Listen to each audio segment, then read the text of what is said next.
Hey guys, welcome to the Blue Podcast. This is the Purple Show today with me, Tom, Fab, and Jack. How you doing, guys? Good.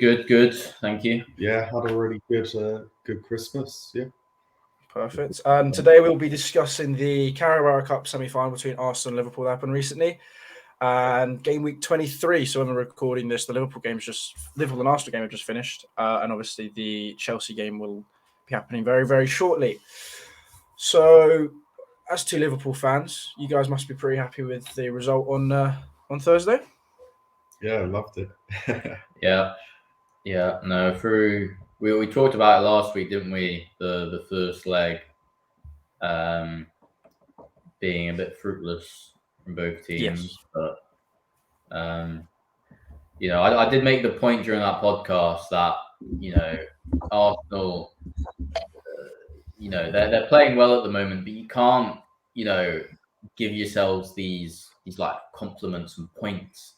You only lost to City 1-0. You held Liverpool goalless at home during the first leg. If you're not getting the 3 points, if you're not getting through to the final, it's all a little bit pointless. Obviously there's progress made there, but I thought that was a good example of Arsenal team overhyping themselves a little bit, and they just need to focus. What do we need to get through to the final? What do we need to get the 3 points? It's kind of a big club kind of attitude most teams have. Yeah, that's fair enough. It was. I remember watching it, and I mean, I thought Arsenal had spells where they were good. I thought Martinelli was very good, but no, they didn't really have that many big chances. Your defense was pretty solid, apart from I guess when Matip gave the ball away in the first half. They didn't really have too many big chances, Arsenal. Yeah. What do you think, Jack? Well, I don't think Matip's been playing particularly well recently. Like today was a good example as well. Yeah. He passed it into the box and one of the Palace players got to it first, and he's just gone a little bit sloppy, I think. Yeah.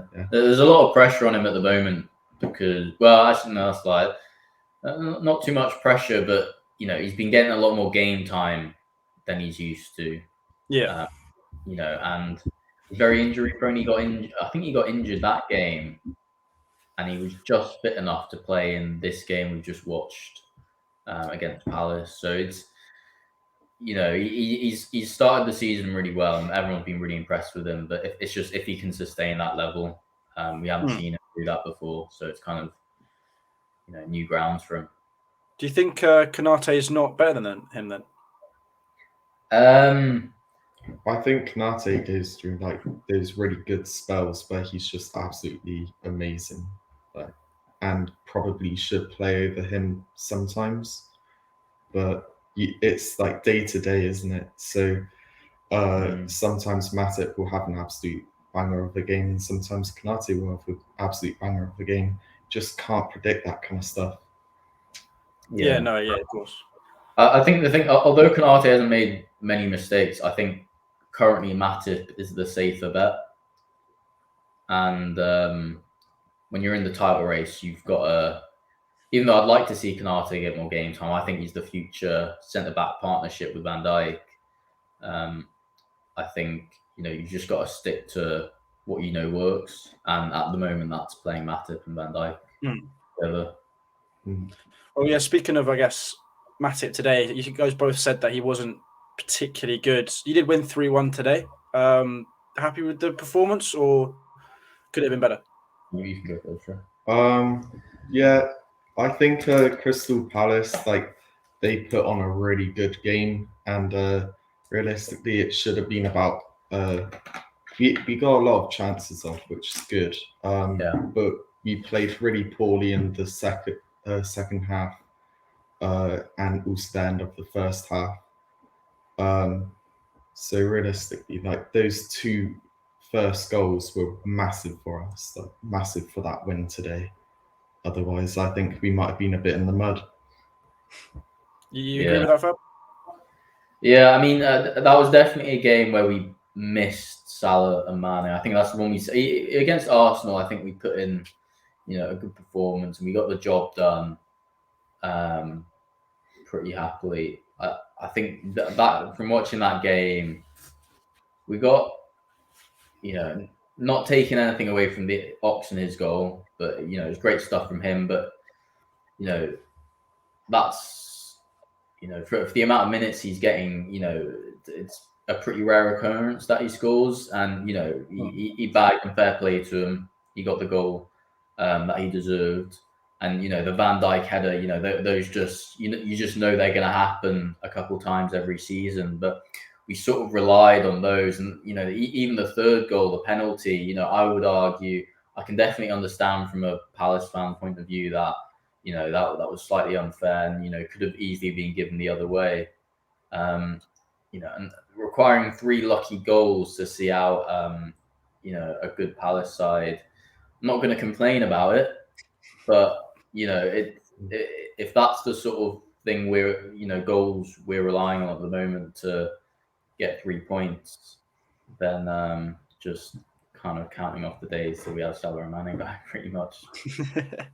Yeah, I feel like you guys another game where you missed Salah and Mane was that first leg of the Arsenal game. So yeah, it is showing that you are missing them, but I mean you haven't lost, have you, without them? So I mean it's not the end of the day for you, which I think a lot of other teams were hoping would be the case. I think a lot of other teams, probably especially Arsenal, were hoping that without Salah and Mane, there's a massive chance. But maybe actually that shows how far Arsenal still need to get if Salah and Mane aren't even in a team and they can't beat them over 2 legs. So beat you over 2 legs.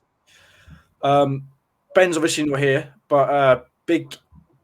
I don't know if it's big because I still think they'll win the title. But Southampton won, Man City won yesterday. I don't think we watched it. I watched it in the pub. Southampton were good. Southampton were good. I thought City didn't make too many chances. And do you feel like that? Is it maybe a sign for you guys to push on?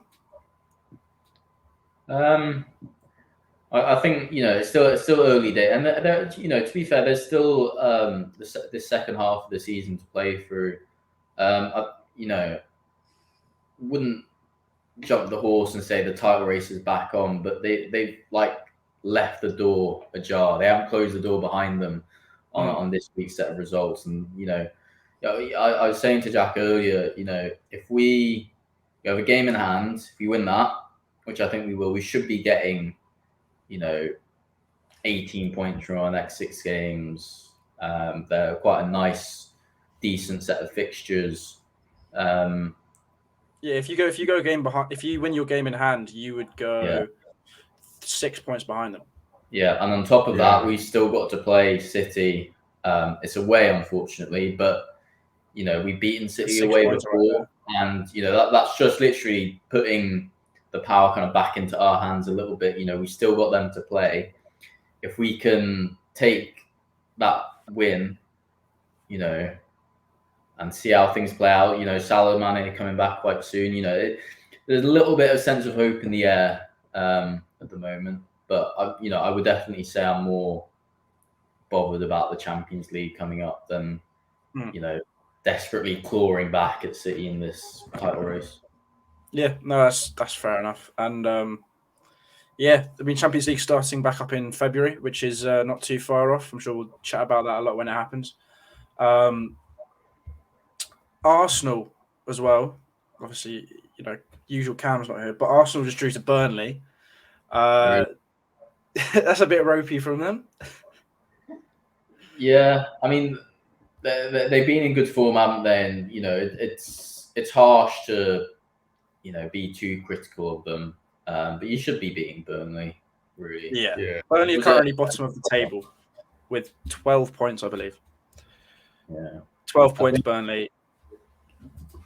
Yeah, you should definitely be beating Burnley. But maybe I know they haven't got they've only got one midfielder, which is Lokonga, I'm pretty sure, and one centre mid, because obviously Partey got sent off stupidly at the end of that Carabao Cup game, which is a bit silly. Arriving in England at 12 o'clock, playing that evening, and then getting sent off isn't exactly. It's not been a good week for him, obviously, with the African Cup of Nations and all that. Yeah, what was it? In the space of 2 days, he got knocked out the African Cup of Nations and the League Cup. In 48 hours, roughly. Yeah. So that's not. It's quite unfortunate for him. Yeah, I think. I think with Arsenal at the moment, I think Cam would say the same thing. As they're transitioning. I don't like using like big club and small club, but they're transitioning into potentially a top 6, potentially top 4 side. And to do that, you need to, get a solid squad, first 11. Getting rid of players like Aubameyang that are just, holding back your squad, investing in young players. They've been doing all that, and tactically, you need to be consistent. You need to have a good formation, and you need to find ways. A key part is breaking down teams who will essentially park the bus against you. And they probably haven't had to worry too much about teams doing that previously because they were doing so poorly. No offense to Arsenal, but now they're playing well. All of a sudden, this Burnley side is not throwing men forward, and it's just part of the process that Arsenal fans need to accept. And I think it happens all the way at the top level, dropping points. Yeah, no, 100%. Like Chelsea, and I know Ben's spoken about it with City. Like the amount of times, for example, when the recent Everton game with Chelsea is they sat back, we couldn't break them down. We broke them down once, and they had one chance. That's all they needed, and they scored. Yeah. So I think Chelsea are still struggling with the whole breaking down teams who just sit. And a trend that always happens is getting that early goal is so crucial because it makes them have to come out a bit more, and that gives you more freedom to maybe get in behind or whatever. So I bet Burnley just set up shop at the back and just didn't let anything past them. And they didn't need to break because they were still drawing, and there was obviously that possibly could have got a chance in maybe the last few minutes to win it. But with such a young side of Arsenal as well, you can see why that result would happen. Yeah, it comes with a bit of experience, and you can take some positives on it. They did keep a clean sheet, and they didn't lose to them. I know it probably feels like a loss to them at the moment. They only drew, but I think they probably have a bit of a race against time with this squad to get it to the standard they want if they want to make Champions League football or Europa League football, which I think is possible at the moment for them. It's definitely in the cards if they finish the season strongly. But yeah, no, for sure. What do you think, Jack? Problems? Not much really. I didn't watch the game. Don't know if Arsenal just missed a bunch of chances or if they just played really poorly in general. But they should be beating Burnley at least. Yeah, that's one thing I can agree on. Yeah, I think we could all agree on that. Yeah. Wish Cam was on the podcast because I'm sure that'd be a funny thing to talk about. Yeah, he's probably dodged a bit of a bullet there. Now I think about it, losing to Liverpool and drawing to Burnley. Yeah, he's dodged a bullet. I'm sure we can rewind him next Sunday if he's on. Oh, don't you worry. Maybe they could have lost by then as well. You never know. But a big top 4 game coming up. Obviously, this podcast will be out at 6, but which will be just after the game. But I'm a bit nervous. I'm a bit nervous for the Spurs game. We've gone 4 at the back, 4-2-2-2. I think Spurs have gone like 6 at the back by the looks of things. Which is a very Spursy thing to do. Who do you think? Who do you think straight up at the moment is not looking at past or anything? Who is the better player at the moment, Kane or Lukaku? currently. Yeah, they both have 5 goals so far this Yeah, no, campaign. I saw that. Yeah, they both have 5 goals. I saw that. If you'd asked me before the Lukaku interview, I'd have said Lukaku. But I'd say Kane now. I mean, he did get the assist for the 3rd goal against Leicester, and he scored as well. So he scored more recently than Lukaku, which is could be a factor. They're pretty close right now, I'd say. It's very, very close between them. And I guess the game that's started just now will decide. He could decide that, but then again, like I can see them both just being fucking just passengers in the game. Like they're both really not on form, are they? I think they both will have slightly disappointing seasons. Maybe for Kane, especially disappointing. But you'd really expect more from them, really, for top. Yeah, they're probably top 5 strikers in the world right now, and they're getting exactly. I don't want to bring up Liverpool too much, but look at a player like Salah. I've lost track of how many goals and assists he's got. He's kind of like almost and showing them still up. didn't make Team of the Year. Oh, I know. I saw that. That was just silly, really. I tend to ignore it. I can't remember who made it. It was Mbappe, Messi, Lewandowski. I can understand Messi and Lewandowski, but I think Mbappe just got in there because he's a poster boy. Yeah, I mean, I think you've got to think back of the Champions League last. That they're gonna have a lot of. But PSG didn't get far in the Champions League. I think they did get semis. Where did they get to again? I've forgotten. Semis or quarters. I know they lost to City. Yeah. But I mean, if it's supposed to be on a lone performance, Salah's scored how many goals this year? And assisted how many goals this year? Like it's only probably like Lewandowski who's beating him in those stats. Yeah. Actually, I do think.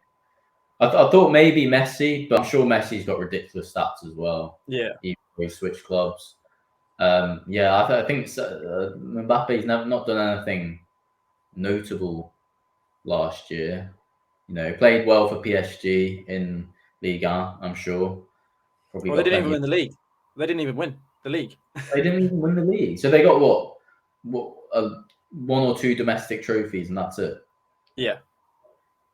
Oh, that's just silly. Then I know we didn't win any silverware either, but then if you're not looking at silverware, you're looking at player performances, both in the Premier League and the Champions League. De Bruyne got into it as well, which I think is baffling. I think that's good enough this year. That's probably more just Champions League final getting far. Same with Jorginho. No offense, Tom, but I feel like I agree with Jorginho. Jorginho only got in because he stat padded with penalties. He got to the Euros final. He got to the Champions League final and won both. I think it's probably the same with De Bruyne. He's like probably the best City midfielder, and I don't think De Bruyne should have been in there. No. I don't think so either. But we put the Chelsea predictions are out on our Twitter. Make sure you do obviously check those out. We do them for every Chelsea, City, Liverpool, Arsenal, United game. I don't think I missed one. I really want to go watch the Chelsea game, to be honest. So a nice short and sweet podcast for you guys on this lovely Sunday evening. Hope you guys enjoyed. We're kind of, I guess, rotating every week by the looks of things. Obviously, having Tom on 2 weeks ago, Cam and Fab last weekend, and now Jack's involved. So we're making sure to get you a podcast every weekend. Yeah, keeping things fun and interesting. Just to make sure we get a pub show for you every weekend. That's the best. Yeah, that's the most important. Exactly. Yeah. Maybe get some more interesting point of views and all that. But thank you very much, guys, for watching. Like the video if you enjoyed. Subscribe if you're new around here. Check out all our socials and the links down below. And me and Ben will probably see you on Friday for a Blue podcast.